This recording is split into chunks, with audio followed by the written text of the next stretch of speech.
ਨਾਜ਼ਰੀਨ, ਪੰਜਾਬ ਦੀ ਤਹਿਸੀਲ ਜਹਾਨੀਆਂ ਗੁਜਰਾਂਵਾਲਾ ਤੋਂ ਬਾਅਦ ਪਹਿਲਵਾਨਾਂ ਦਾ ਦੂਜਾ ਸ਼ਹਿਰ ਬਣ ਗਈ ਹੈ।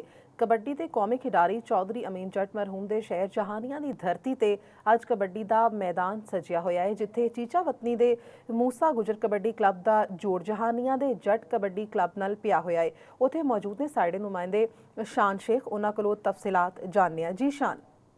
कबड्डी के खेल ने जानिया दे बहुत मकबूलीयत हासिल की है तो हर घर दे विचों हुण कबड्डी का प्लेयर निकलता पाया तो अज जिहड़ा वो एक शानदार मैच जिहड़ा जानिया के मुकाबले जिहड़ा चीचा वतनी के मुकाबले जिहड़ा वो खेडिया जा रहा है। तो मैच की सूरत हाल ये है कि दोवें तरफों जिहड़ा ना शानदार जिहड़ा वो परफॉर्मेंस पेश की जा रही है। तो तुहाडी असीं गल करवाने हैं मैच रैफरी नाल और इंतजामिया नाल ते खिलाड़ियां नाल। चलने मैच की तरफ और देखने उत्थे की सूरत हाल। साडे पंजाब दे रवायती खेड कबड्डी नूं अज जहानिया शहर दे विच प्रमोट किया, जिवें कि तुसीं जाणदे हो कि साडे रवायती खेड है और ये पिंडां दे विचों निकल के हुण आहिस्ता आहिस्ता शहरां दे विच ते मुल्कां दे विच पहुंच चुकिया है।